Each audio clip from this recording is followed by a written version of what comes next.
The day my parents' lawyer announced that my sister had inherited a $4 million estate while I received absolutely nothing, I didn't cry. I didn't argue. I didn't even ask if there had been a mistake. I simply stared at the final page of the will while every person in that room waited for me to react. My older sister Victoria couldn't hide her smile. She crossed her legs, leaned back in her chair, and quietly whispered, "I guess Mom and Dad finally admitted which daughter mattered more." Those words hurt far more than the will itself. I slowly closed the folder, thanked the attorney for his time, and walked out of the office with nothing except my handbag and the realization that I had officially become an orphan twice in 1 week. First, I lost my parents. Then I lost the family I thought I still had. My name is Emma Sullivan, and this is the story of how my parents left my sister a $4 million estate and left me absolutely nothing. Until 3 years later, my father knocked on my door in tears and revealed a truth that changed everything I thought I knew about my family. I grew up in a beautiful home overlooking Lake Michigan, just outside Chicago. From the outside, people thought we were the perfect family. My father, Robert Sullivan, owned one of the largest commercial real estate companies in Illinois. My mother, Catherine, was well known for her charity work and elegant fundraising events. We had a large house, expensive vacations, private schools, and every opportunity money could buy. But behind those perfect family photographs, there were always 2 daughters. And only one favorite. Victoria was 4 years older than me. She was beautiful, confident, popular. Everything my parents wanted the world to see. From the day she was born, everyone treated her like she was extraordinary. When she won a spelling bee, my parents hosted a celebration dinner. When I graduated at the top of my class, Mom simply smiled and asked if I planned to lose weight before college. Those little moments never made headlines. But they slowly taught me where I stood. Every Thanksgiving, every Christmas, every birthday, someone would eventually compare me to Victoria. "Why can't you be more outgoing? Victoria never caused problems. Your sister knows how to make people proud." At first, I tried harder. I joined debate club, honor society, volunteer organizations. I earned scholarships. I worked every summer. Nothing changed. The goalposts always moved. If I achieved one thing, Victoria had already achieved something bigger. By the time I turned 25, I finally stopped trying to compete. Instead, I built a quiet life of my own. I became a financial analyst, rented a small apartment downtown, drove a used Honda, lived well below my salary. My parents rarely visited, rarely called. When they did, the conversation somehow always became about Victoria. She just bought another beach house. She invested in a new hotel. Her husband is opening another company. I would smile politely, then change the subject. Eventually, I realized something. I wasn't jealous. I was tired. Tired of being invisible. The only person who ever seemed to notice was my grandmother. Grandma Eleanor never cared how much money someone had. She cared how they treated people. Every Sunday afternoon, she invited me over for tea. She never asked about promotions. She asked whether I was happy. She never compared me to Victoria. Instead, she would quietly say, "Emma." Never confuse being overlooked with being unworthy. Those words stayed with me. Years later, they would save me. 3 years before the reading of the will, Grandma passed away peacefully in her sleep. At her funeral, Victoria spent more time checking stock prices than greeting relatives. After the service, Grandma's attorney handed each grandchild a small envelope. Victoria opened hers immediately. Inside was a handwritten recipe card. She rolled her eyes. "That's it." I opened mine. Inside was a short letter. "Dear Emma, kindness is the only investment that always earns interest. Never let disappointment become bitterness. One day, everything will make sense." I folded the letter carefully and carried it in my wallet from that day forward. Life continued. Then, everything changed in a single winter. A severe snowstorm caused a multi-car accident on Interstate 90. My parents were returning from a charity gala.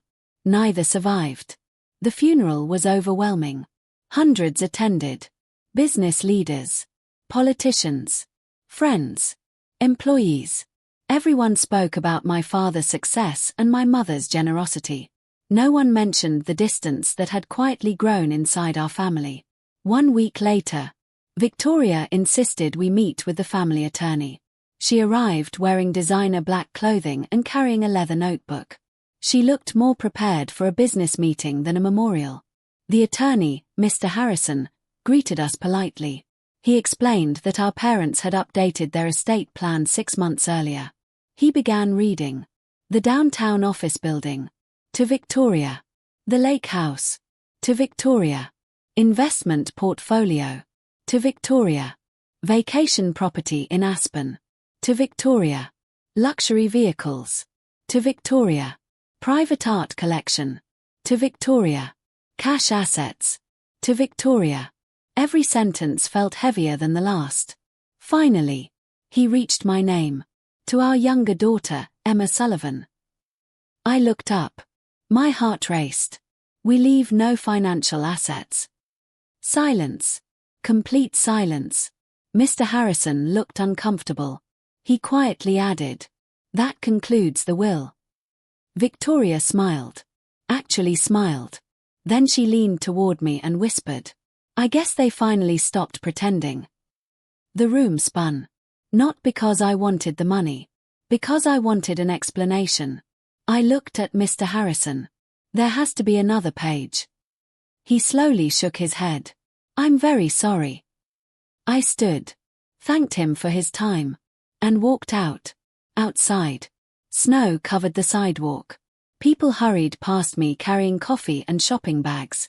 Life continued exactly as it had the day before. Except mine didn't. That evening, I packed away every family photograph, every birthday card, every holiday ornament. Not because I hated my parents. Because I couldn't bear to wonder why. The next morning, my phone rang. It was Victoria. She sounded cheerful. "I just wanted to let you know. I'm putting the lake house on the market. You probably won't need a key anymore." I quietly answered, "I never needed a key." That was the last conversation we had for almost 3 years. I focused entirely on my own life. I accepted a promotion, worked longer hours, started investing carefully, built something that belonged only to me. Slowly, the pain faded. Until one rainy evening, exactly 3 years after the reading of the will, someone knocked on my apartment door. I wasn't expecting anyone. When I opened it, I almost stopped breathing. Standing in the hallway, soaked from the rain, with tears running down his face, was my father. The man I had buried 3 years earlier. For nearly 10 seconds, I couldn't move. I just stared. My father, the man I had buried 3 years ago, was standing outside my apartment wearing an old navy raincoat, completely soaked from the storm. His hair had turned almost completely grey. He looked thinner, older, broken. My hand was still holding the doorknob when he quietly said, "Emma, I know I don't deserve this. But please let me explain." I couldn't speak. Every memory from his funeral came rushing back. The closed casket. The flowers. The speeches. The tears. I whispered, "You're dead." He nodded slowly. "I know." I stepped backward. Not because I was afraid. Because my mind couldn't process what I was seeing. Finally, I asked, "Who are you?" He slowly reached into his jacket pocket. He removed an old silver pocket watch. The one Grandpa had carried every day of his life. The one Grandpa gave my father when I was 12. Then Dad quietly opened it. Inside was a tiny photograph. Me, age 7, missing my 2 front teeth, holding the first fish I had ever caught. No one else knew that photograph existed. Tears filled my eyes. It was really him. I invited him inside. For several minutes, neither of us spoke. He simply sat at my kitchen table looking around my small apartment. Finally, he whispered, "You've done well." I answered coldly, "I had to. You left me with nothing." He lowered his head. "I know." "No, you don't." I pulled my wallet from my purse, removed Grandma Eleanor's letter, placed it on the table. This was the only thing anyone in our family ever gave me. He looked at the letter, then quietly began crying. "I read that letter before she sealed it." I stared at him. "You knew?" He nodded. "Your grandmother believed one day you'd need it." I sat down across from him, then asked the question that had haunted me for 3 years. "How are you alive?" He took a deep breath, then finally told me the truth. 3 years earlier, the car accident had happened exactly as everyone believed. Except, only my mother died. My father survived. Barely. He spent nearly 4 months in a private neurological rehabilitation center after suffering severe head injuries. His memory disappeared. His speech returned slowly. Doctors weren't even sure he'd recognize his own children again. Meanwhile, Victoria took complete control of everything. She told relatives Dad was too unstable to see visitors. She handled every legal document, every business decision, every financial account. Everyone believed she was protecting him. She wasn't. She was isolating him. As Dad slowly recovered, Victoria controlled every conversation, every visitor, every letter. She repeatedly told him I had disappeared after the funeral, that I blamed him, that I never wanted to see him again. I couldn't believe what I was hearing. "And you believed her?" He closed his eyes. I didn't remember enough not to. My anger slowly turned into confusion. Dad continued. When my memory started returning, things stopped making sense. He remembered Grandma, the lake house, my college graduation. Then, one afternoon, he remembered something else. The will. Only, not the one that had been read. Another one. He looked directly at me. "Emma, I never signed the document that left you nothing." Every hair on my arm stood up. "What?" He slowly nodded. "There were 2 wills. The one Harrison read wasn't the final version." I felt my heart pounding. Dad explained that 6 months before the accident, he had completely rewritten his estate plan. Not because he loved Victoria more, because he finally realized how unfairly I had been treated my entire life. The new will divided everything equally. 50% to Victoria, 50% to me. He even included a handwritten apology. I wanted to make things right. But I never got the chance. I stared at him. "If that's true, where did it go?" He answered immediately. "I think Victoria destroyed it." Silence filled the apartment. Then Dad removed another envelope from his jacket. It looked old. The paper had yellowed with age. Across the front, in Grandpa's handwriting, were the words, "Only if Robert fails." Dad smiled sadly. "I wasn't supposed to give this to you. Unless I failed as your father." He slid it across the table. My hands shook as I opened it. Inside was another handwritten letter. "Emma, if you're reading this, then your father couldn't protect you the way he promised me he would. I need you to know something. Kindness often looks like weakness. Until the truth finally arrives." I continued reading, then reached the final paragraph. "Everything your father built, everything I built before him, was never meant to separate my family. If greed ever divides you, the hidden trust will decide what fairness cannot." I stopped. Hidden trust. I looked at Dad. What hidden trust? His face turned pale. I'd forgotten. He stood so quickly his chair nearly fell over. "The safety trust. The emergency trust." I frowned. "What are you talking about?" Dad smiled for the first time. "My father never trusted money. He trusted preparation. He secretly created a backup trust. One nobody except our attorney knew existed. I immediately called Harrison. No answer. Then his assistant answered. When I mentioned the words, "Emergency Family Trust," she became completely silent, then quietly said, "Ms. Sullivan, please come to the office. There are documents you were supposed to receive. Only if something exactly like this happened." I looked at my father, then at Grandma's letter, then back at the phone. 3 years. I had believed my parents abandoned me. Now, for the first time, I realized something far more terrifying. Someone hadn't just stolen my inheritance. They had stolen the truth. The next morning, my father and I walked into Harrison and Cole Attorneys exactly 3 years after the day I had left that same office believing my parents had abandoned me forever. Everything looked the same. The marble floors, the dark wooden conference table, even the grandfather clock in the hallway still ticked exactly as I remembered. But this time, I wasn't walking in as the forgotten daughter. I was walking in looking for the truth. Mr. Harrison himself was waiting. The moment he saw my father, he nearly dropped the file he was carrying. "Robert." "My God," I thought. Dad nodded. So did everyone else. After a long silence, Mr. Harrison led us into the conference room. He placed 3 thick folders on the table, then unlocked a small fireproof safe built into the wall. From inside, he removed a sealed blue envelope. Across the front were my grandfather's initials. HS Family Emergency Trust. My heart started pounding. Mr. Harrison carefully opened it.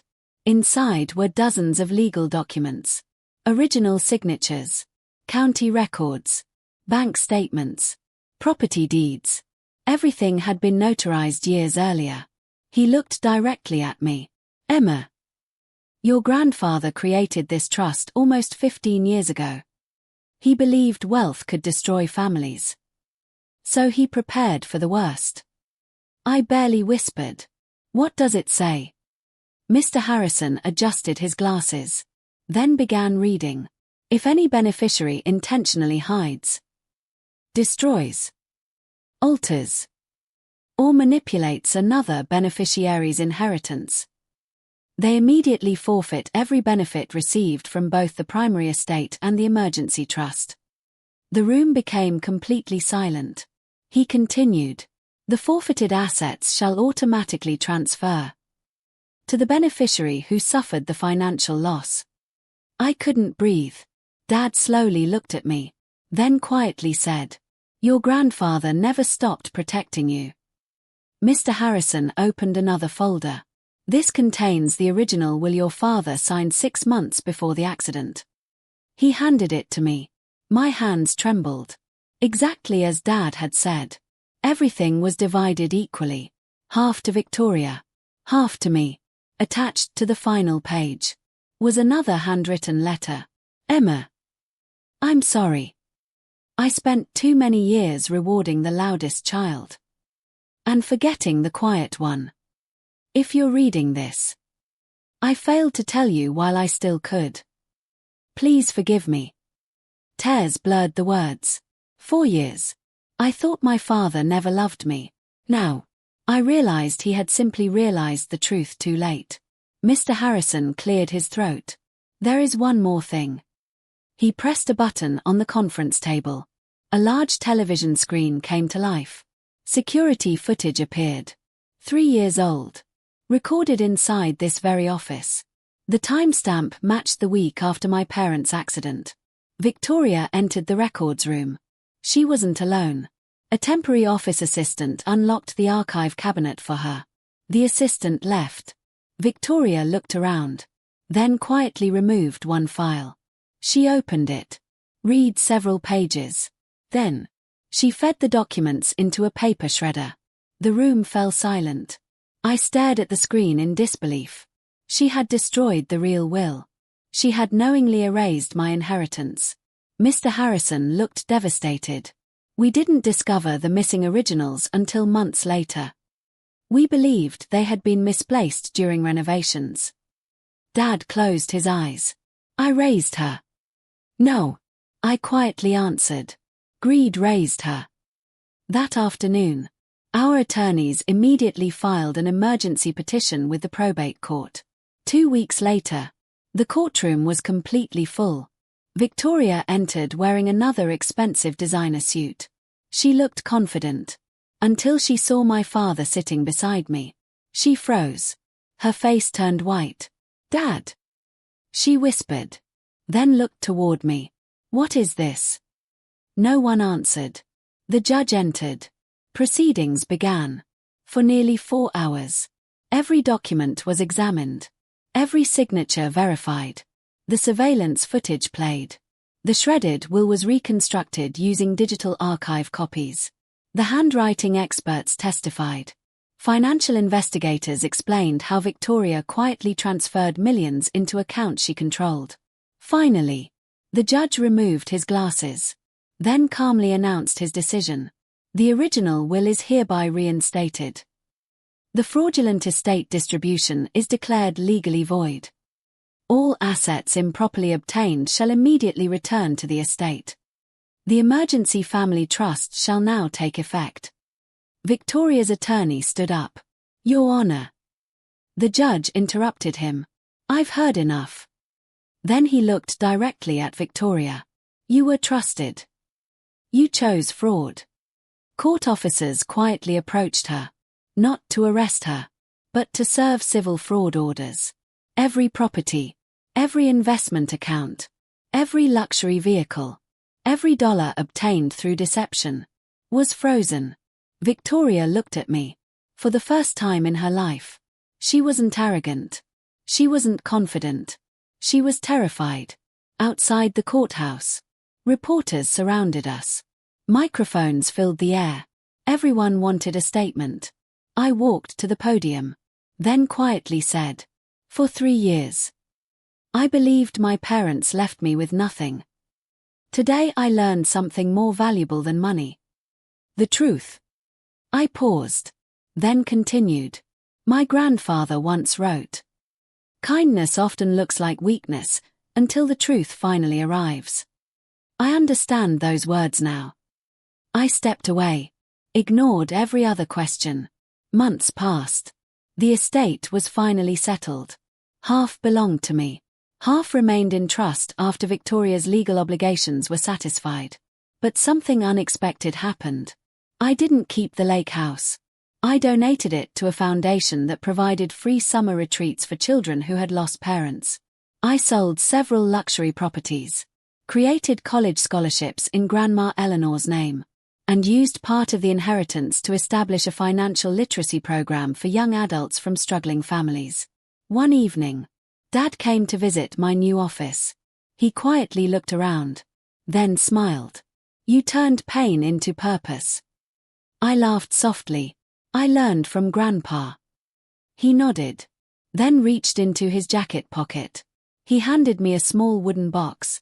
Inside was the family compass Grandpa had carried on every camping trip. Dad smiled through tears. He always said, a compass doesn't stop storms.